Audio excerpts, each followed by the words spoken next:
the Political Free Agents podcast, back for our live episode right now. My day, the episode, you can just kind of tell which way we're going based on how I end the intro. If I end it strong, it's like, oh yeah, I'm ready. I'm geared up. If I don't, anything is up in the air for that for this episode. All right. So I believe we are live, good to go on all the channels. I'm just checking that real quick. Since I don't, yep, there we go. Got audio, everything is looking good, except I had to change back to using Zoom. And now it looks like my camera is being real funny right now. I'm not sure why, this powerful MacBook Pro tends to have these performance issues at times. I don't think it's necessarily the Mac, um, but something is wrong. Something is wrong for sure. Um, Whenever the system is starting to lag and cause problems, and it's not a memory issue, I have plenty of memory right now, but something definitely is off. So we'll figure out what the magic sauce formula is, what's going to solidify and kind of smooth out this process. But hopefully it doesn't take too long to get that going. So anyway, happy Sunday. It was a good week on this side.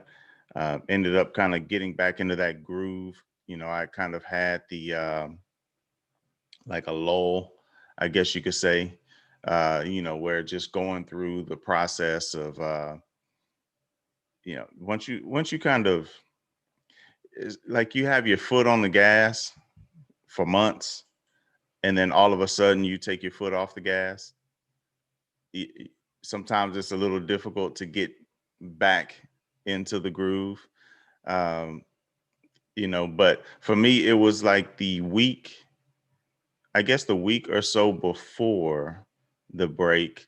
Um, I guess I just ran so hard so long that it was just time. I needed some time, right? And that's important to be able to take that time and to actually get um, some relaxation in, man. Like just some days to do nothing, right? You don't have to, talk to any employees or coworkers or anything. You just kind of blah, right? And that's pretty helpful and useful. So, I think last week was good. I kind of hit the ground running on Monday, or actually Tuesday, um, and was able to kind of get back into that groove and kind of felt a little reinvigorated, I guess you could say. So that was cool. Um, I didn't mention in the last two episodes, but I meant to. Um, I just wanted to just honor my uncle who had passed the Tuesday before last. It was actually his birthday. So I believe he was 71, I believe. Um, 71 or 74. I think 71. And, so that's never something that you want to happen right before Thanksgiving. Kind of was good that I was able to take some time because we had thought about traveling, but that kind of took me out of the traveling mode, right? I didn't really want to be around people. Um, he was a staple in my life that was one of those guys that when things were rough, things were in a bit of a struggle spot in my late teens, especially with my parents splitting and those sort of things. He was there, not always giving like a dissertation of advice, but he was there, you know, to to just kind of give me some encouragement, right? And so for years after that, when I moved to Arizona, I would come down back home, every now and then once I was no longer dead broke again. And I would always go by and see him. You know, it was just important to me just to go by and see him. Years later, I didn't go see him as much, trying to patch things up with my dad, that kind of stuff. And but it was, always that love and that respect there. Um, and it was funny because we were talking as a family not long ago about names and nicknames and things like that. And people tend to ask me why the second, like, why am I not a junior? And it's basically because I'm named after my grandpa, not my dad. And from that, it's key to me to separate myself from all the other John Blands, just for all the general purposes that you would want your name, from a marketing perspective to be found as you. And the uncle that passed was one of the other John Blands in my family. So it's my grandpa, it's my uncle. Both of them have passed now. Then I have a little cousin that's also a John Bland. And I also have my son, who's a John Bland, who's the third. So it's important if you try to Google John Bland that you find the right dude, right? So, um, anyway, I didn't find out my family is notorious, and as I was saying, I was talking to family recently, and we just had this long thread going on Facebook, and it was hilarious because we ended up just going through all the people that we didn't know their real names. Like I'm 40 and I'm still finding out people's real names, right? Like our family's huge. My dad's side is 17 kids, so you can imagine there's, quite a few of them that are characters, and some of them just have names that have nothing to do with their real name. And so some people didn't know that my Uncle Truman was actually John Truman Bland, which is the differentiation between most of us is I'm not. I'm named directly after my grandpa. So anyway, um, I just wanted to, I just wanted to honor, my uncle, um, and I just love the guy. Just one of those guys. He has a great branch of the family with his grandkids and things, and just good people. So love you, Unc. All right. So, um, this week in the news, do do do do do do do do do do. Play the little news music. It's really bothering me that my camera's being real janky right now. Those of you on YouTube, um, you probably want to catch the audio. The audio is probably going to be much better than this video. Uh, anyway, there's been a lot going on as usual with the news, and one of the things that I wanted to talk about today, which we're going to get to later on, is the taxes. And I'm just going to use my iPad here since computer's acting real funny. We wanted to talk about. I wanted to talk about taxes and in general uh, business. Being in business for yourself, things like that. And the reason I wanted to is in the theme that we've been running with lately, um, we want to look at solutions on how to get around dealing with the government in this way, right? Like we don't need to when you vote, and I won't go over the conversations we've had in the last two episodes, but when you vote, you expect this person to do X.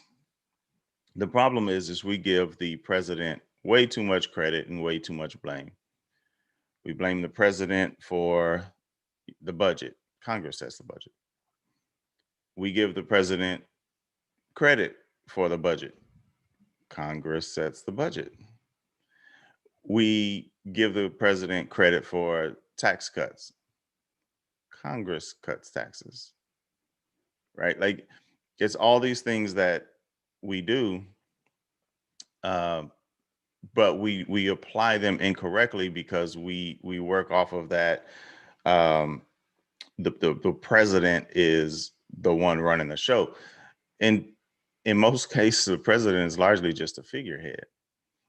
But because we're not holding Congress's feet to the fire, uh, it's giving them a pass. They're able to move on and do the things that they want to do, however they want to do them, with very little issue from there.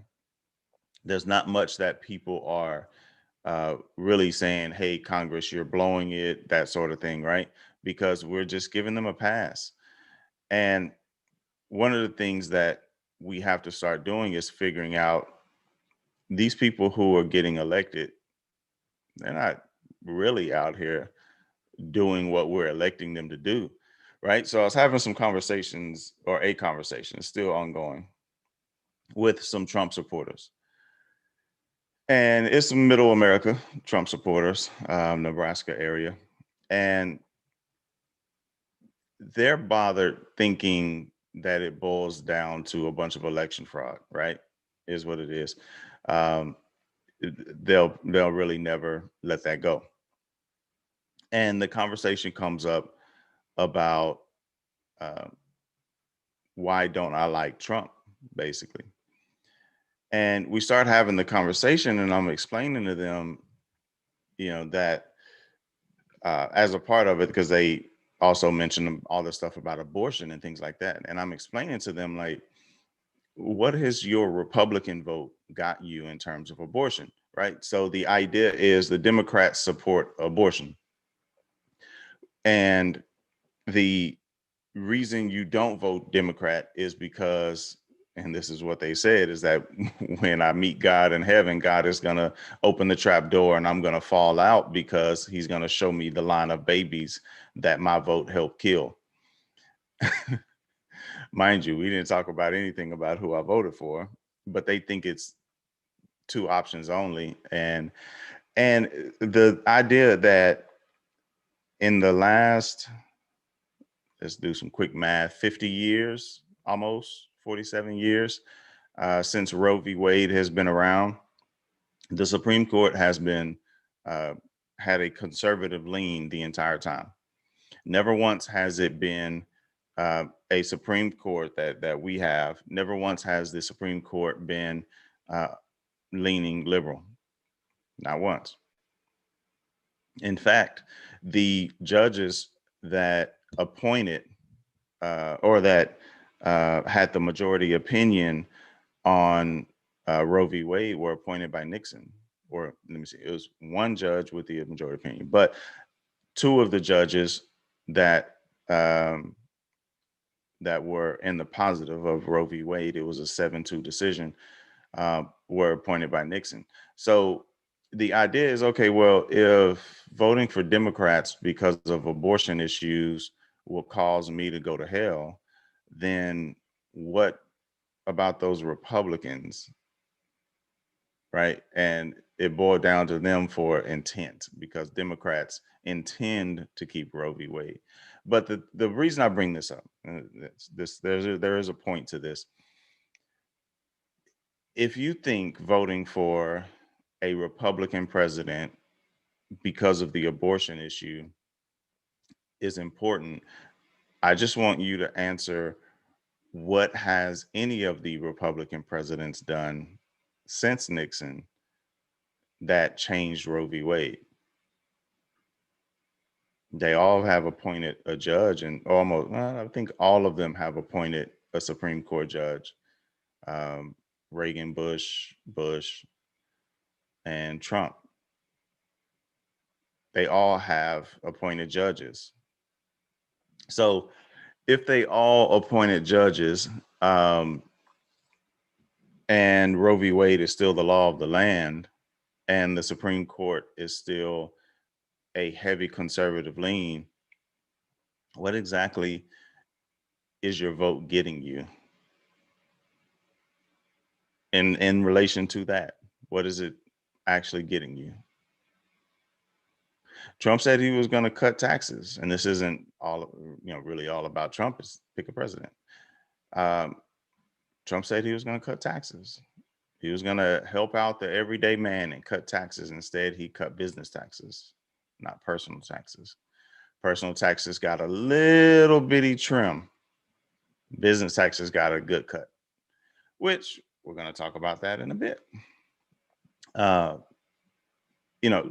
so the idea, and I have a friend who voted for Trump for a tax cut, and he ended up realizing what had happened and was like, nah, I'm out. He ejected, didn't vote for Trump a second time, because what he thought was going to happen did not happen. But it's not up to Trump. This is the point. It's not up to Trump whether Roe v. Wade gets removed or not. It's not up to Trump what tax cut ends up happening. Now, Trump can threaten to veto something, but also Congress can override vetoes depending on the situation, right? So we put too much credit and too much blame on presidents, right? If we keep believing these presidents, they're going to keep doing the same thing. Obama said he was going to end the war. He ended up dropping hundreds of, drone strikes, and he ended up bombing and all these other things that just kind of kept the same old perpetual war going, right? Right. So it's going to be one of those things, man, that it's going to keep happening. And we have to find the solutions that don't depend on them. Right. So we said earlier this year, I remember we had an episode, Mike and I were talking, and Mike,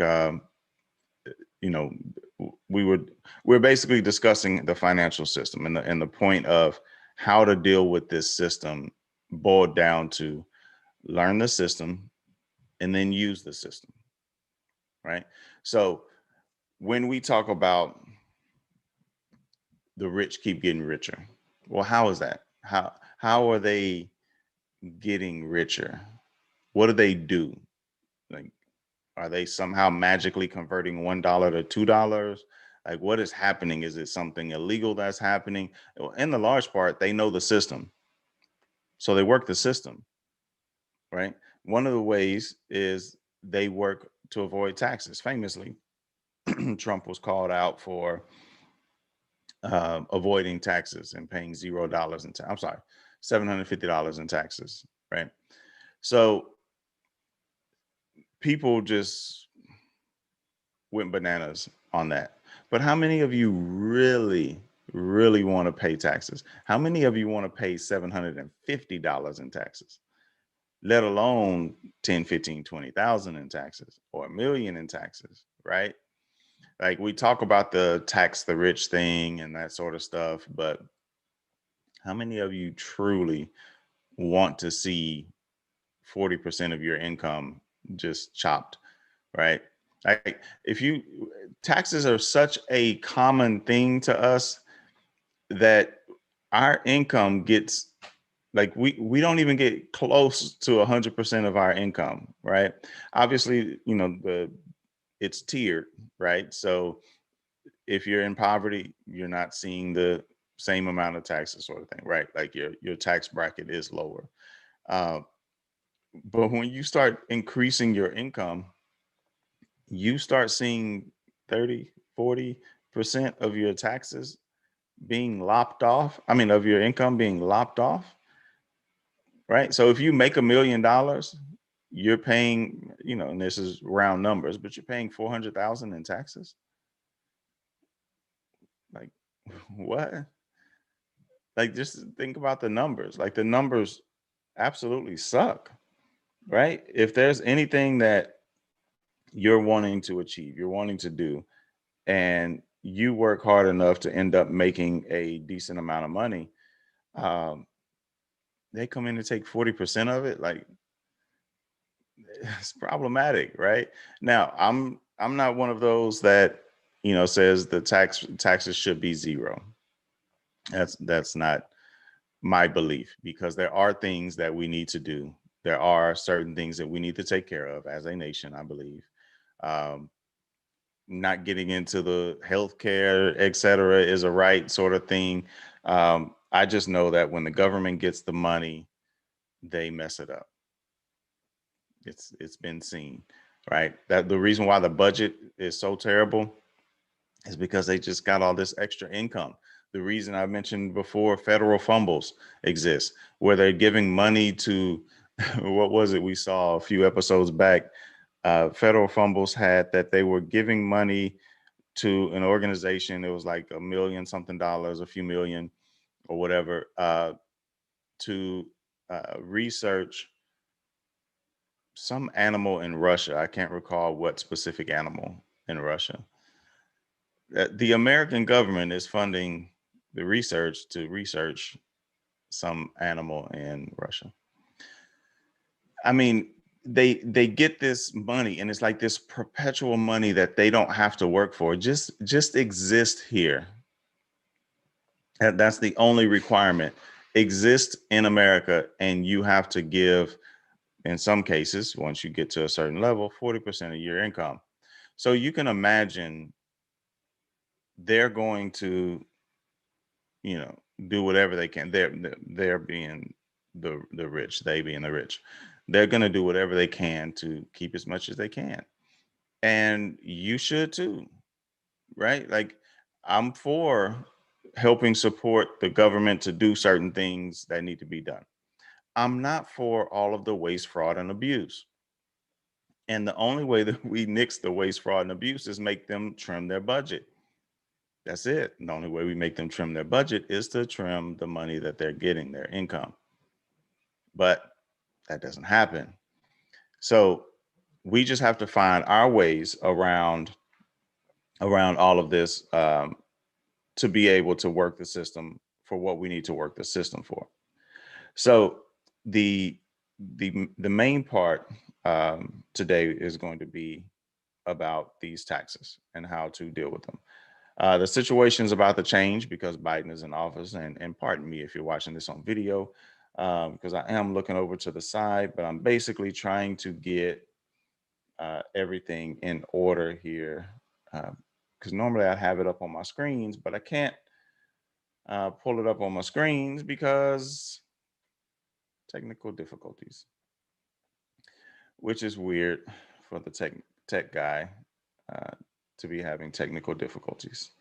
All right, so I wanted to, before we go through and dig into these taxes in more detail. And mind you, I'm not a tax attorney, and nothing I'm telling you today is financial advice. Um, just discussing the general aspect of taxes and how to deal with those. So what we're looking at is, uh, this week is the Republicans going hard towards, Georgia, right? Democrats pushing towards Georgia. They're all pushing to get Georgia locked down. We got to win Georgia. It's existential. Georgia, Georgia, Georgia, right? They're all telling you this because it could flip Congress. And they're taking things like Schumer saying we can change America to say that they're going to make it a socialist America, as if Schumer is a socialist. And a lot of that comes from just misunderstanding of what socialism is, misunderstanding of what is happening in America already. I did a PFA minutes, I think last year, about America being socialist. Um, I mean, America already does a bunch of things that people deem as socialists, right? There's tons of things that we do, and you don't hear the same, cries for socialism because it's normal now, right? Like those things happen, and it's normal now, right? So, um, when the pandemic hit and everybody was struggling and they wanted some help as they do now as well. Um, all those same people that were mad about socialism and giving money out to people who didn't earn it, all of a sudden wanted some government money. No judgment, right? Like you were in a bad spot, you needed some help. All right, here's some help, right? So there's no judgment on that. But that somehow wasn't the socialism because they justified it in different ways. Oh, I paid my taxes. I paid my taxes, so I deserve, XYZ, whatever, right? They justify it in whatever way they want. But they're basically trying to say now on the right that the left is about to make this a socialist country. And again, we already have quite a bit of socialism. On the left, saying we have to get rid of, we have to take over the Senate to get the GOP out because the GOP is in control of the Senate and they're going to block everything that Biden's going to do or try to do, which is true. They're going to do that because each side becomes the opposition party that's leading one of the houses is going to block the other party from doing the things that they want to do. That's just the state of things that we're looking at. So the the president gets to Georgia yesterday, and he just is there to actually Loeffler and I'm messing around and mix them up, Purdue or whatever the two candidates on the right are. I know one is Loeffler. He was supposed to be there to actually support them and promote them, but instead he ends up ranting about losing a state that he actually won. Uh, he's also called the governor and talked to him about overturning the vote, right? Like, and see, this is the thing. Like the law and order folks don't really care about law and order if it's their guy, right?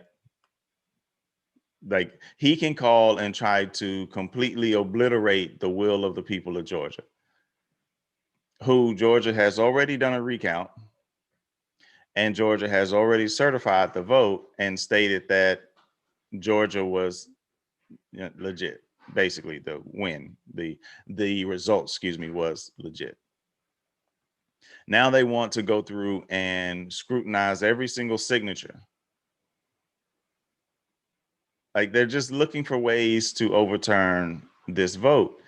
And in doing so, they're trying to undermine the results of the election. But again, that ship has sailed. November the 14th, let me see. What's today? Today is the 6th. So next Monday is the day that the electors actually certify their vote. Now, I'm old enough to remember in 2016 when the same situation was running up to the elector certifying the vote, and which means basically it's stamped, it's sealed, uh, or I guess not certifying, but submitting the vote of the state. And everybody wanted them to be faithless and overturn Trump winning. So Hillary would get in. That was the last ditch effort. And now here we are 4 years later, and it's the same thing on the other side. They want the electors to basically overturn the vote and give it to Trump.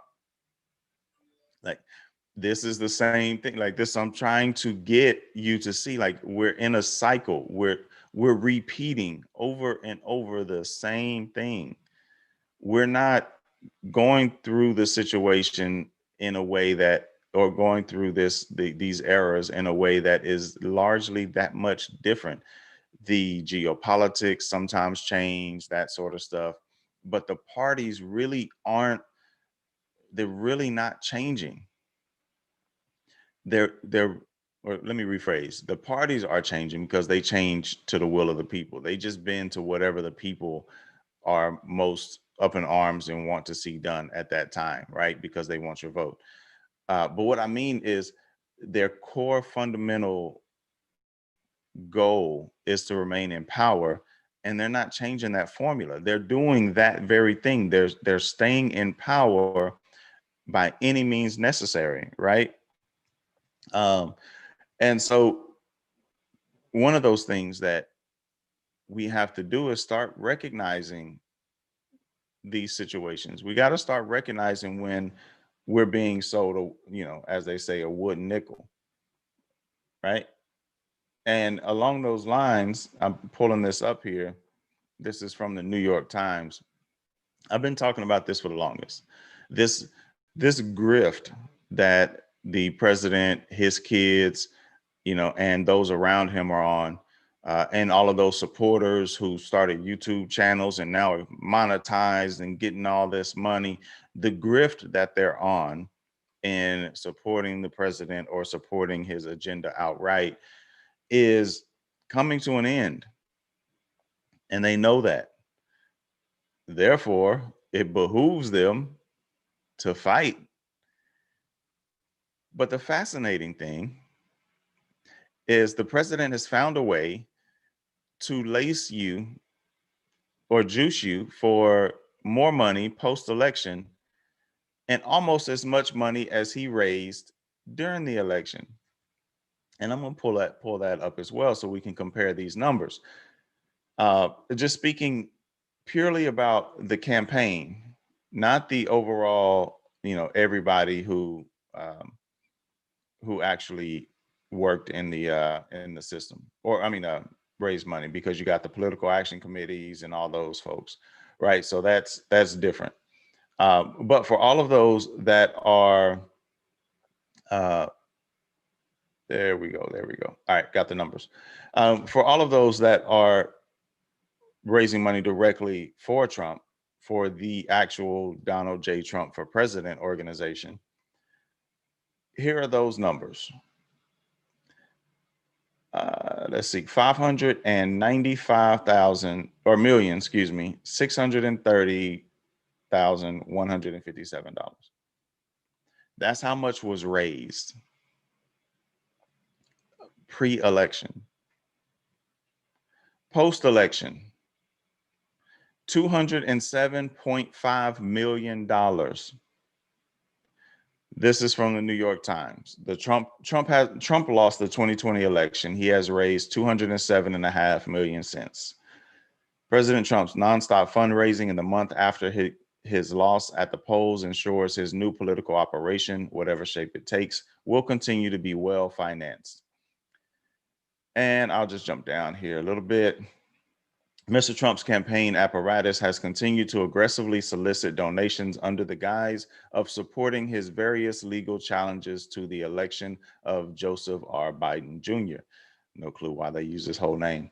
But as of now, 75% of the donations goes to a new political action committee that Trump formed in mid-November, up to the PAC's legal limit of $5,000. The other 25% goes to the Republican National Committee. Only if a donor gives more than $6,000 do any funds go to Mr. Trump's formal recount account. His campaign did not release a breakdown of the money, how it was divided. The funds are split among the new PAC called Save America, the RNC, and two committees operated jointly by the party and the campaign, with some money also going towards paying off Mr. Trump's campaign debts. This is a quote here, these tremendous fundraising numbers show President Trump remains the leader and source of energy for the Republican Party. This is Bill Stepien, Mr. Trump's campaign manager, and he said this in a statement. Now, you can go out, pull this up. This article from December the 3rd. The key portion to this is how the money is split. 75% of the donations go to a new PAC that was formed up to the legal limit of $5,000, and 25% goes to the committee. Only if they give over $6,000 does it go to the formal recount account. So what does that mean? That means Trump is raising all of this money, and mind you, I get the emails. He raises all of this money, and it's all about these legal challenges, exposing fraud, et cetera, et cetera, et cetera, right? All of it is wrapped around that. And he's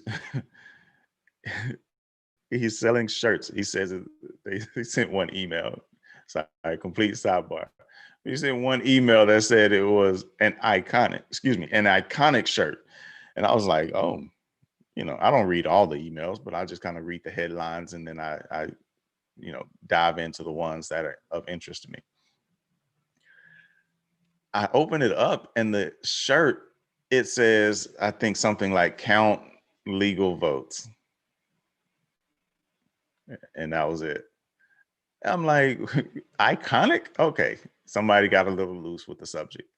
But then I look at it, and it was a free shirt. You could get the shirt for free. You just have to give $30 in a donation.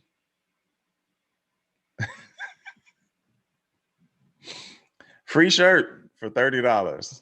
That's what it. I'm laughing because, like, used to, I would get caught up in stuff like that, right? I would get completely enamored by emails like that would state, oh my God, it's existential. I have to do this right now, right? Like, I would be completely caught up in something like that. But now I can see it for what it is. I see that what they're doing is grifting. They're trying to find ways to get money from you, whatever that may be. They're trying to do it. They were selling all sorts of stuff during the election, all sorts of things. It went from, dinner, donate to get a dinner. Here goes my camera again. I'm just gonna have to, like, get a whole new office. I mean, a whole new setup in here, and I'm just gonna build a studio. That's what I'm end up having to do. But I'm gonna do it on the cheap though. Let me fix this real quick. All right, there we go. So they were selling, they were selling T-shirts and donate to get put on the list to have, lunch or dinner with President Trump when he comes to your town. And, oh, my father told me that you were, one of our biggest supporters, and I can, count on you, and this sort of, like, and I'm largely looking, because in business you have to do marketing, right? So I'm paying attention to the marketing emails, and obviously they're working. The dude raises money like it's nothing, right? I don't care what you think about the guy. The dude is a money raising machine because he sells confidence. He's a confidence man. That's what he does. Even when he's failing, he's selling confidence. And the fascinating part is that people are falling for it in a way that goes against their beliefs, their morals. They don't like this, that, or the other, but they just hate the other side so much. So anyway, you have to wisen up to those schemes. There's nothing more that I could really say there, other than you have to wisen up to the schemes. You have to start paying attention to the schemes. You have to see exactly what they're doing and why they're doing it, and what the end result is for that. And I always rant about it because, to me, people are, and I'm gonna pull the total numbers back up here. Um, People are looking at what happens in these elections and saying, we absolutely have to do X, Y, and Z because it's existential. You got to give your money, you got to do this, and blah, blah, blah. There was $3.6926 billion raised in this last election. And if you've been listening to this show long enough, I rant and rave about this. It's on opensecrets.org. And you can pull up all of these races and how much money is going. And in Georgia, you're about to see the exact same thing. They're about to flood Georgia with so much money. Not about to, they are flooding Georgia with so much money right now, all to get two people elected that they may not even like. They just don't want the other party to win. Massive amounts of money. So if this machine is going to continue operating in this way, it's not going to change. It's just going to continue fleecing everybody for whatever money they can fleece you for. They're going to continue to take that money and do whatever they want to do. They're going to continue to go through a bunch of lip service situations and just kind of make you believe they're going to do something for you, never really do it, or go back on what they said they were going to do. Why do we keep doing the same thing over and over and over? Why do we keep giving them our money? Why do we keep giving them our votes? Why do we keep just accepting the fact that they do it? We gotta stop. We have to stop it.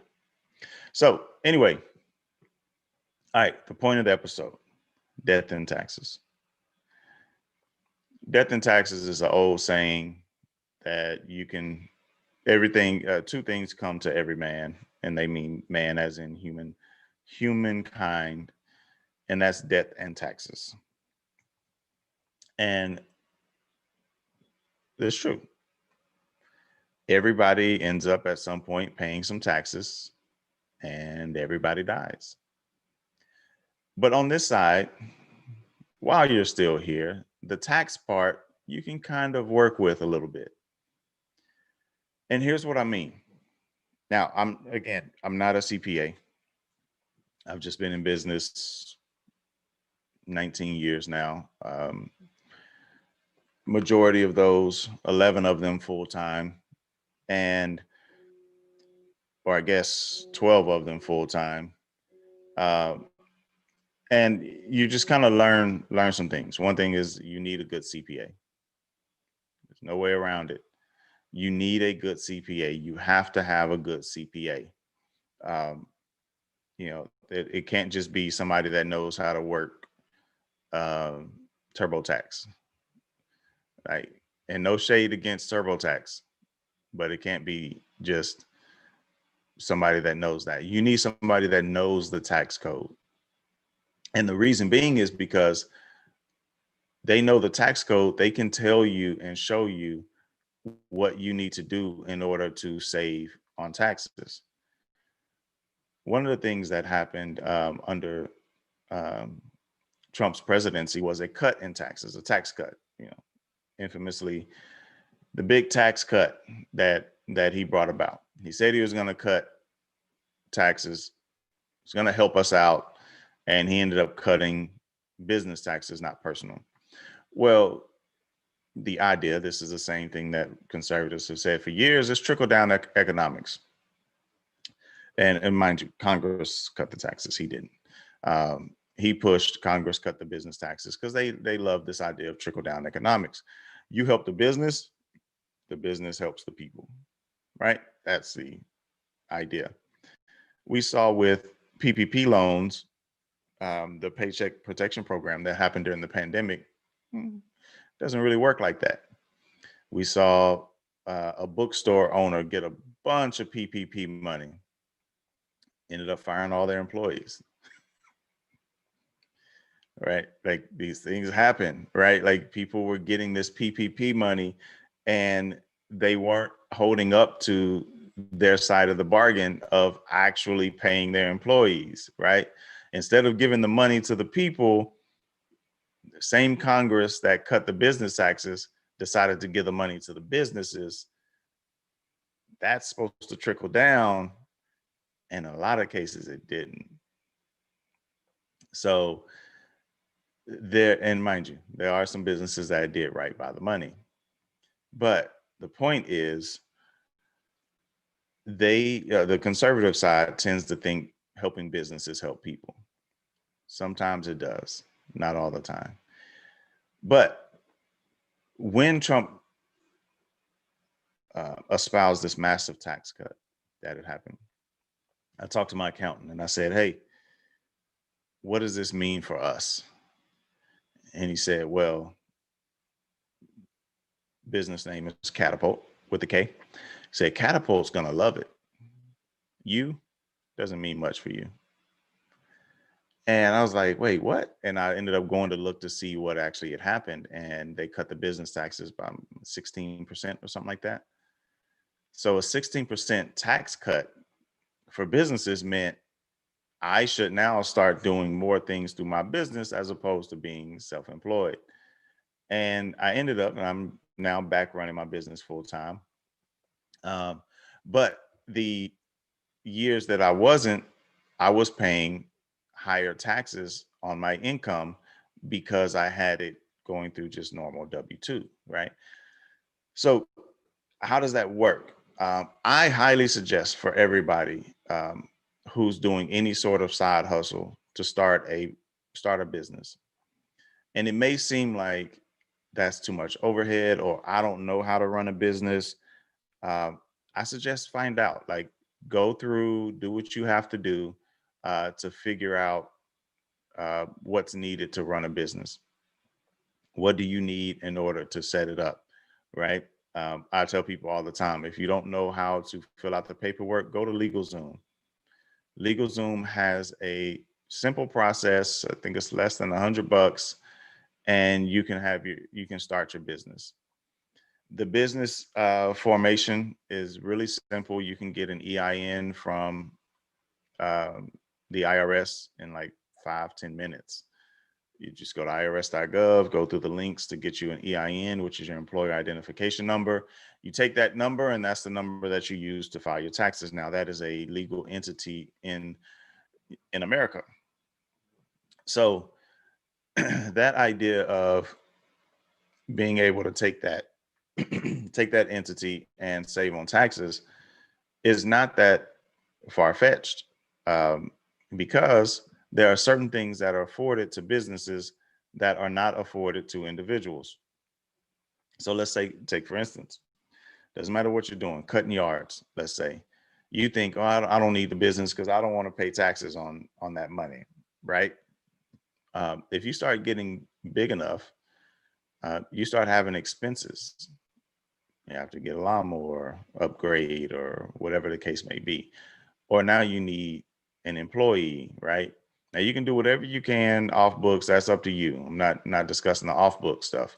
But the minute that you start having to spend your own money to do something, you're running a business. And there are certain things that you can do if you're running a business to lessen the amount of taxes that you pay. So let's say, for instance, let's take the lawnmower business, as I was saying. You have gas and mileage to get somewhere, right? So you can take that and you can use that as part of a way to reduce your income, right? Now, I say reduce your income, and I mean that from a reporting standpoint, right? So the simple way to look at it is, let's say you make $50,000 a year in your side business. That 50, you have to pay taxes on 50. Well, you end up having expenses, and those expenses end up cutting your taxes down to be, let's say, 40 instead of 50. So what happens is now you pay taxes on 40 as opposed to 50, and you end up being able to basically keep more of your money. Well, how that works is pretty simple. You take your 50, you subtract all the things that they allow you to subtract. And then after you subtract those, you now are, your income is now going to reflect a lower number. And that's what you end up paying taxes on. A business is taxed after expenses. A person is taxed before expenses. I'm gonna say that again.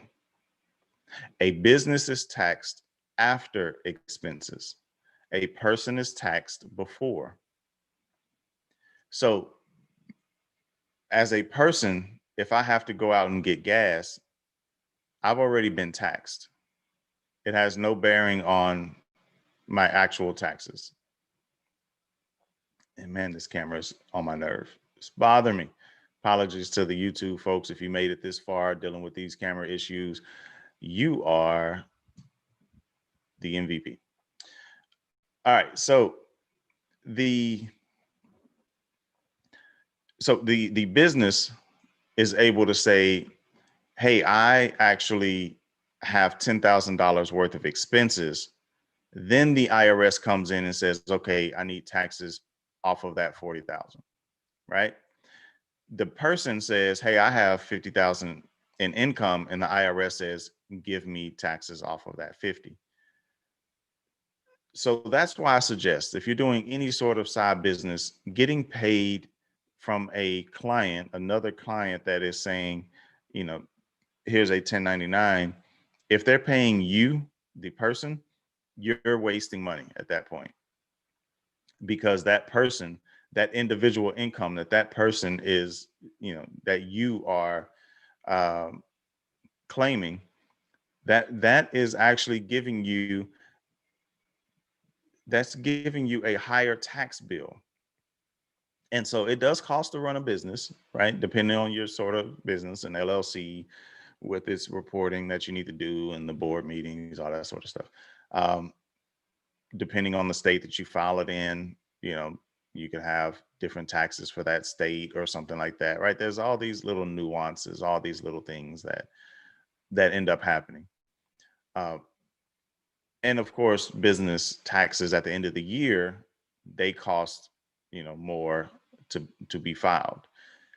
But the long run, it saves so much money because, again, if you get a 1099 and that's just showing a bunch of income, then you're going to have to pay taxes on that 1099. You got to find a way, if you're doing some DBA or something, to uh, track those expenses and get those write-offs. So things like um, gas going somewhere, mileage, you can buy vehicles and it can be your company vehicle, right? And that company vehicle now is everything: oil changes, tires, windshield wipers, doesn't matter. Anything that you need for that vehicle is now a company expense, right? So all of those things can be written off. There are different things depending on your industry, right? Like if you're in the makeup industry, you can write off getting makeup, right? Because those are your products, those are things that you need, right? If you're in the computer business, you buy a brand new computer, it's a write-off that reduces the amount of money that you're gonna have to pay in taxes that year, right? So you have to start thinking, and this isn't, you know, this isn't an exhaustive list of everything that you can do. Actually, there's a, oh, I forget the website. And because of these computer issues, I do not want to mess this thing up at the end of the stream, but I'll see if I can find it here on my iPad. But there's an accountant, there's a lady out there. She's a CPA, and her name is, she goes by Miss Business. And she basically has like a little book. It's largely like just a pamphlet. Um, I think she goes by Miss Business. I have to find it. But anyway, she has this pamphlet that she has that goes through like all these different tax write-offs and all the things that you can do, and the insurance and all these other pieces um, that just kind of help you see what you can do to reduce your income. Things like if you go out for a gathering and you invite all of your employees, which could just be you and your spouse, or if you have somebody else, if you invite all of them, the company can pay for that entire event. Um, like whatever, Top Golf. We went to Top Golf recently on the company um, to celebrate being 15 years in business, and as a complete business expense, right? Like it was something that we were able to go out, do, have fun, and the business paid, and I didn't have to come out of anything personally out of pocket, and it's going to reduce our taxes at the end of the year. Those sort of things. Marketing expenses, buying t-shirts, right? I just got the company rebranded. And so the cost of the rebranding plus t-shirts, mugs, all of that sort of stuff that I'm getting is going to reduce my taxes at the end of the year. So there's a lot of benefits to doing your own business for any sort of money that you're making significantly on the side. If you're making over $600 a year from an entity, they have to report it, right? So if Catapult pays you $600 or $599, then I don't have to report that to the IRS. If I pay you 600, I have to report it, and now you have to claim it as income on your taxes, right? So that's how the government knows that you didn't pay a certain amount, because the business is tattletelling on you. Because if I don't, then I end up not getting that tax benefit, right? If I have a contractor that I'm paying to do a service, I get to write off that contractor's expenses. But if I don't report it, then you just got free money, and now I have to pay taxes on that amount of money that I paid you. So business is always going to do what business is going to do, and that's going to be keeping as much money in their pocket as they can, right? So along those lines, people tend to think capital gains taxes is something for rich people, but it's not. You could pay capital gains taxes. The death tax is another one. If you have any sort of assets that you pass down to your children or to anyone after death, they end up potentially having to pay some taxes on those things, right? Like you're leaving them a house and now they have to pay taxes on that house. Sucks, right? Like you wouldn't think that and a thing that you already paid taxes on that's paid off will end up having to have your descendants or whoever pay taxes. You would think that wouldn't be a thing, but it is, because it's considered a gift. But if the hour before you died, you transferred that thing into their name and gave it to them, sold it to them, whatever the case may be, sold it to them for $1, doesn't matter. They wouldn't have to pay taxes on it. Right. So this is what I mean by the government is going to do whatever they can do to keep that money rolling. So for you, it's important that you start thinking about and looking at what is your tax situation and where do you stand with the IRS? What are you doing for your income, for your side business? Right. Chris, who's on the show, my boy CG right here in the middle. Uh, he does these cooking shows and stuff like that on the side, making good money on the side, right? He put that into a business, right? Because all of those things now become write-offs, right? And it's important to focus on that aspect. And as I said at the top of the show, you have to get a CPA. There's really no way around it. You need a CPA. They're going to give you the advice that you need um, in order to really navigate this thing. Uh, Taxes under Biden are likely going up. You need to know how, when, why, and where, right? Not just so the business taxes under Trump were cut, but not just that, right? Like it was cut under Trump in a way that was very specific. For instance, uh, meals and entertainment is something that you used to be able to write off in a certain way. Now, certain meals and entertainment you couldn't write off anymore. They took that away, right? So even though taxes were decreased for businesses, meals and entertainment, part of that was removed. So what you may have used to been able to go out and you would get 50% basically was the tax deduction. So if you had meals and entertainment, you could go out 50%, that will reduce your taxes. Well, they ended up removing a portion of that, right? So it's all these nuances. There's all these small things that are involved with the tax scheme and the way all the taxes are set up that you have to really pay attention and study these things. And if it's not your job, you're just not going to know all of these nuances. So get a CPA. That's the point, right? You may think, oh man, that money, I can save that money. Yeah, but the amount of money they could save you could be worth it. Got to find a good one though. It's not always easy to do. And that's why I have this business card down here in the bottom of the screen. This is our CPA, Albert Okagwe, certified CPA here in the great city of Houston. Albert does great. You could definitely check him out. His business card has ireducetaxes.com. So you might want to check him out. He does really good service. Really like Albert, cool guy too. And so either way, it's not an advertisement necessarily for Albert. I just noticed I had the card sitting up and I forgot I had it up, and I thought I'd give him a quick shout out.